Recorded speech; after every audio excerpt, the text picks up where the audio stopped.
Hi everybody. நம்ம இன்றைக்கி இந்த வீடியோவில் விருதுநகர் மாவட்டம் 3ஆம் இடைப்பருவத் தேர்வு 2024 9th ஸ்டாண்டர்ட் மேக்ஸ் கொஸ்டினில் உள்ள 5 மார்க் கொஸ்டின் நம்பர் 18 பார்க்க போகிறோம். இந்த கொஸ்டின் புக்கில் பயிற்சி 7.2ல் 7th சம் 4 சென்டிமீட்டர் பக்க அளவு உடைய ஒரே மாதிரியான 3 கனசதுரங்கள் ஒன்றோடு ஒன்று பக்கவாட்டில் இணைக்கப்படும் போது கிடைக்கும் புதிய கனச்செவ்வகத்தின் மொத்த பரப்பு மற்றும் பக்க பரப்பு காண்க. கனசதுரம்னாலே 4 பக்கமும் சமமாக தான் இருக்கும். அதோடைய ஒரு பக்கத்துடைய அளவு 4 சென்டிமீட்டர்னு கொடுத்துருக்காங்க. ஸோ மிச்சம் 3 பக்கத்துடைய அளவும் 4 சென்டிமீட்டராக தான் இருக்கும். அதே மாதிரி 3 கனசதுரங்கள், இது ஒரு கனசதுரம், இன்னொரு கனசதுரம், இன்னொரு கனசதுரம், மூணையுமே பக்கவாட்டில் இணைக்கிறோம். இப்போது ஒரு புதிய கனச்செவ்வகம் கிடச்சிருக்கு. இதோடைய மொத்த பரப்பும் பக்க பரப்பும் கேட்டிருக்காங்க. கனச்செவ்வகத்துடைய ஒரு பக்கத்துடைய அளவு 4 4 4 3 கனசதுரமா. ஸோ இந்த அளவு எவ்வளோ இருக்குதுன்னு நம்ம கண்டுபிடிக்கணும். இதுதான் கனச்செவ்வகத்துடைய நீளம் L. இந்த 3ஐயும் கூட்டினாலே L கிடச்சிருமா. 4 கூட்டினா 8, 8 கூட்டினா 12. ஸோ எல்லோட வேல்யூ 12 சென்டிமீட்டர்னு கிடச்சிருக்கு. பியோடைய வேல்யூ, பின்னா அகலம்னா இந்த அகலம், அதாவது இங்கேருந்து இங்கே வரைக்கும் உள்ள அகலத்தை தான் அகலம்னு சொல்லுவோம்.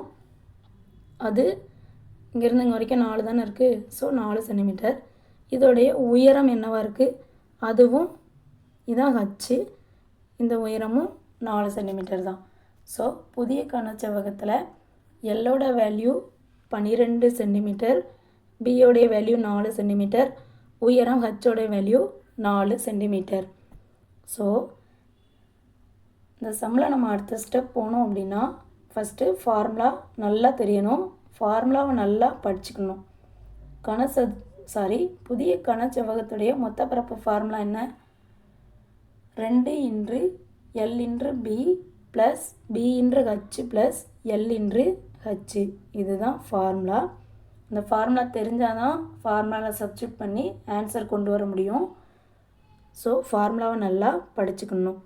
கனச்செவ்வகத்தின் மொத்த பரப்பு formula 2 × LB + BH + LH. L இருக்க இடத்துல 12 போடணும், B இருக்க இடத்துல 4 போடணும், H இருக்க இடத்துல 4 போடணும். 2 ன்ற அப்படியே வச்சுக்கணும்.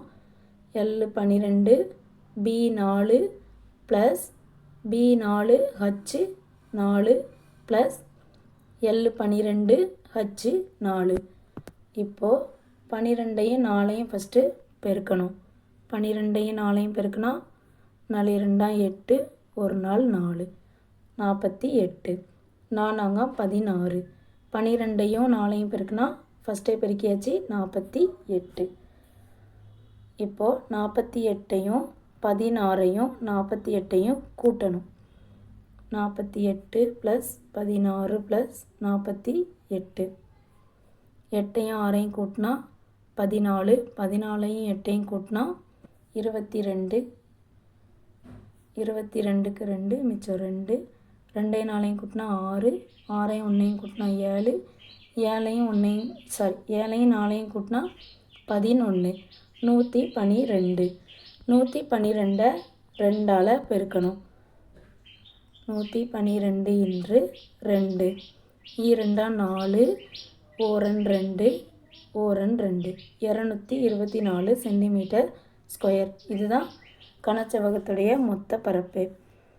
நெக்ஸ்ட்டு கனசதுரத்துடைய பக்க பரப்பும் கேட்டிருக்காங்க. இதுக்கும் ஃபார்முலா தான் தெரியணும். கனச்செவ்வகத்தின் பக்க பரப்பு = 2 × L + B × H. எல்லோட வேல்யூ 12 போட்டுக்கணும். இந்த 2 ன்ற அப்படியே போட்டுக்கணும். எல்லோட வேல்யூ 12 + பியோடைய வேல்யூ 4 × ஹச்சோட வேல்யூ 4.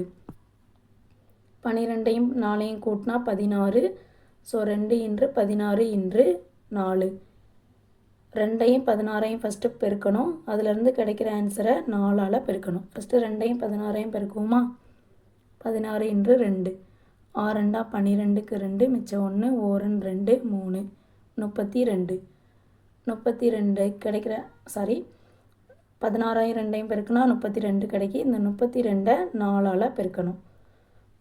ஒரு நாள் 4 2 நாள் 8 3 12 128 128 சென்டிமீட்டர் ஸ்கொயர்னு கிடச்சிருக்கு.